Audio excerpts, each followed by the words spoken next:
তালিকা থেকে বার করে দিক ইলেকশন কমিশন। 8 মাস পরে তো বিজেপি আসবে।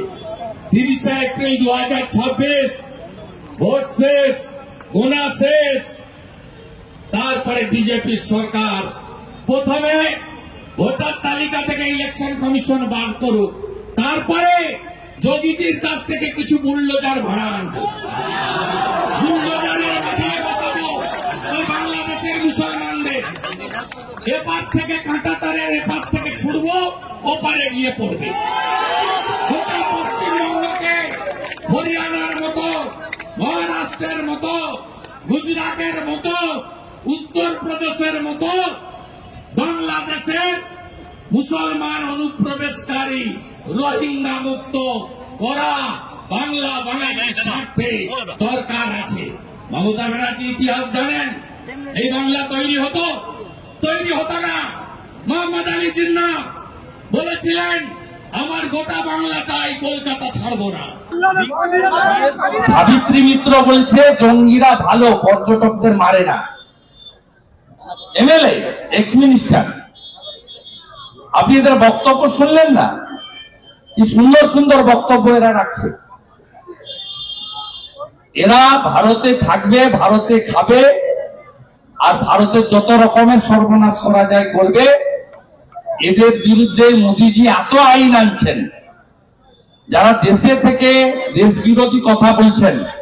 সিপিএমও কম যায় না।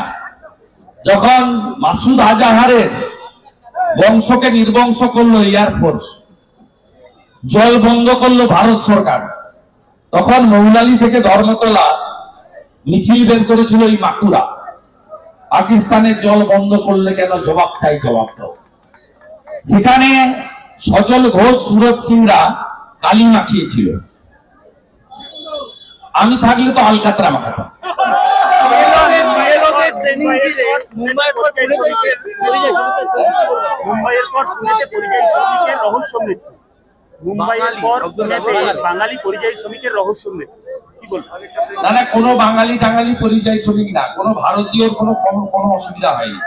মমতা ব্যানার্জি এবং তার লোকেরা যে মিথ্যাচার করছে, কোচবিহারের এক্স এমপির পোস্ট উইথড্র করতে বাধ্য হয়েছে, এবং দিল্লি পুলিশের ঘটনাটাও দিল্লি পুলিশ থেকে মিথ্যা প্রমাণ করে দিয়েছে। শুধু তাই নয়, ইলেকশন কমিশনও তৃণমূল কংগ্রেস যে একটা কুকুরের ছবি দিয়ে ভোটার দিয়েছিল, সেটাও মিথ্যা প্রমাণ করে দিয়েছে। প্রত্যেকটা ঘটনা মিথ্যা প্রমাণ হয়েছে। অতএব তৃণমূল এখানে যেটা করছে সম্পূর্ণ মিথ্যা। আপনি মমতা ব্যানার্জিকে বলবেন তো, এই রাজ্য থেকে ইউসুফ পাঠানকে এমপি করে কেন? তিনি কি বাঙালি? কীর্তি আজাদ কি বাঙালি? শত্রুঘ্ন সিনহা কি বাঙালি? রাজ্যসভায় সাকেত গোখলেকে পাঠান, তিনি কি বাঙালি? সুব্রত গুপ্ত, অত্রি ভট্টাচার্যের মতো আইএস বাদ দিয়ে অবাঙালি মনোজ পন্থ কেন চিফ সেক্রেটারি হয়? সঞ্জয় মুখার্জি বাদ দিয়ে রাজীব কুমার কেন ডিজিপি হয়?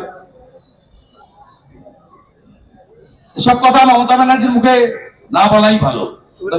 উনি কি করেন সবাই জানে।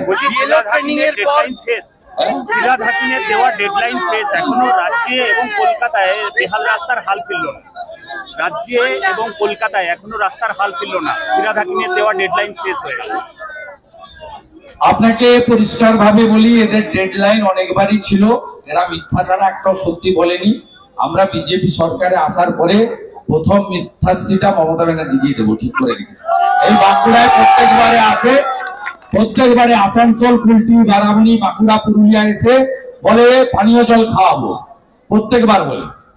কটা গ্রামে জল গেছে বলুন? আমি কিছুদিন আগে সুনীল সভাপতি ছিল, আমি সিমলাপাল এসেছিলাম, আমি রেখেছি একটা গ্রীষ্মকালে এসেছিলাম, একটা নলকূপ 150 জন মহিলা হাঁড়ি আর বালতি নিয়ে এসেছে জল নিতে।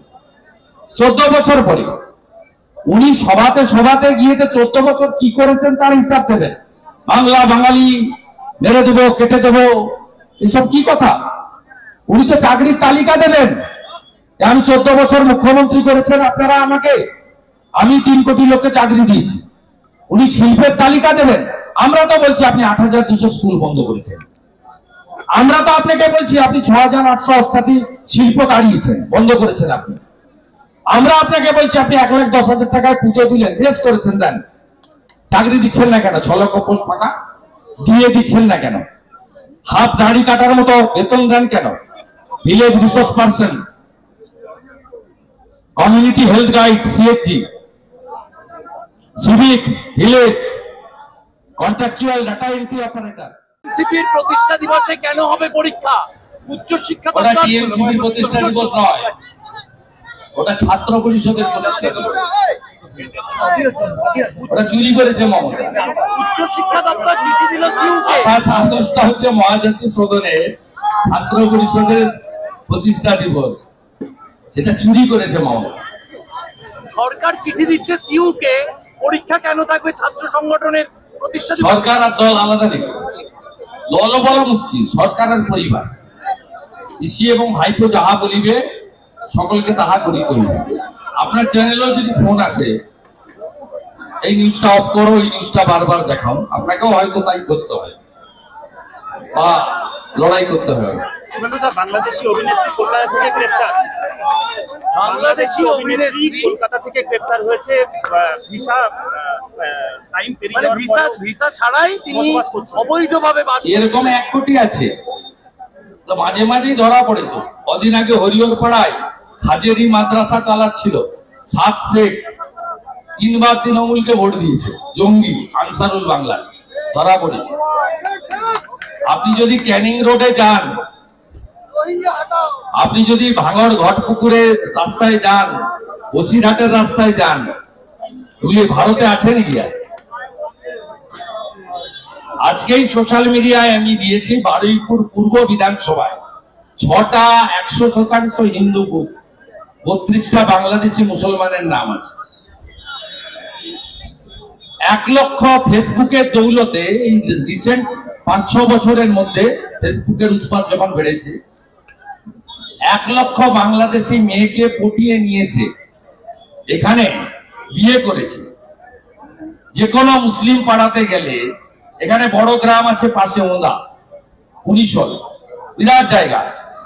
আমি বলছি, আন্দাজেই বলছি, আমার কাছে তথ্য নেই, শিওর আপনি তা পাবেনই। বাংলাদেশের মেয়েকে ফেসবুকে পটিয়ে বিয়ে করেছে, ভিসা করে এসছে, আর ফিরে যায়নি।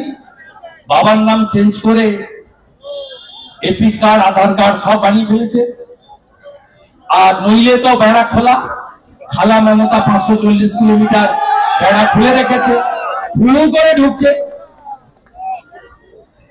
এই পশ্চিমবঙ্গ কিন্তু বাঙালিদের হাতে আর নেই। আমরা অবিলম্বে এসআইআর চাই।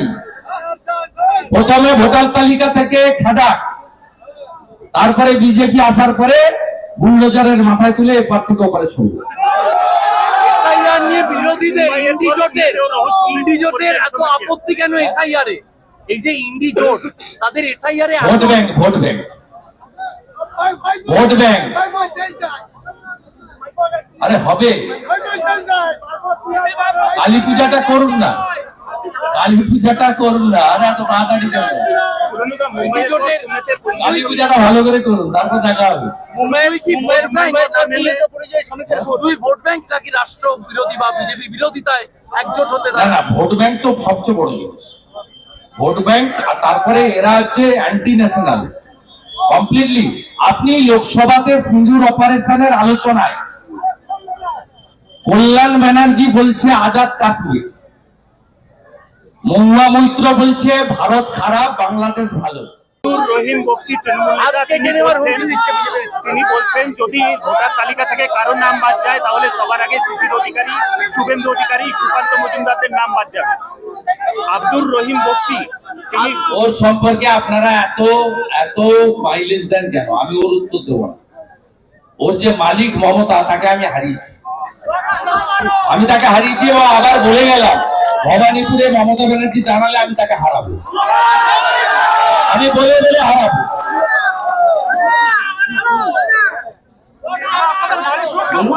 এসআইআর নিয়ে আজকে জেলা শাসকদের সতর্ক করলেন মুখ্যমন্ত্রী। আজকে না, গতকাল নবান্ন 30th ফ্লোরে একটা মিটিং ডেকেছিলেন চিফ সেক্রেটারি, বন্যা এবং স্থানীয় স্তরের কর্মসূচি নিয়ে। ওই মিটিং এ মুখ্যমন্ত্রী থাকার কথা ছিল না, প্রথম পর্যায়ে মিটিং এর পরে মুখ্যমন্ত্রী ঢোকেন, 4 বার বলেছেন বাইরে জিজ্ঞেস করলে বলবে বন্যা এবং স্থানীয় কর্মসূচি নিয়ে এই মিটিং। বলেছে ভোটার তালিকা কোন রোহিঙ্গা বা বাংলাদেশি মুসলমানের নাম বাদ দেওয়া যাবে। ডিএমদের ধমকেছে, ডিএমদের বলেছে আমি এখনো আছি, পরেও থাকবো, পরে আপনি থাকবেন না, আপনি নিশ্চিন্ত থাকুন। 16-তে 3, 21-এ 77, 26-এ 177।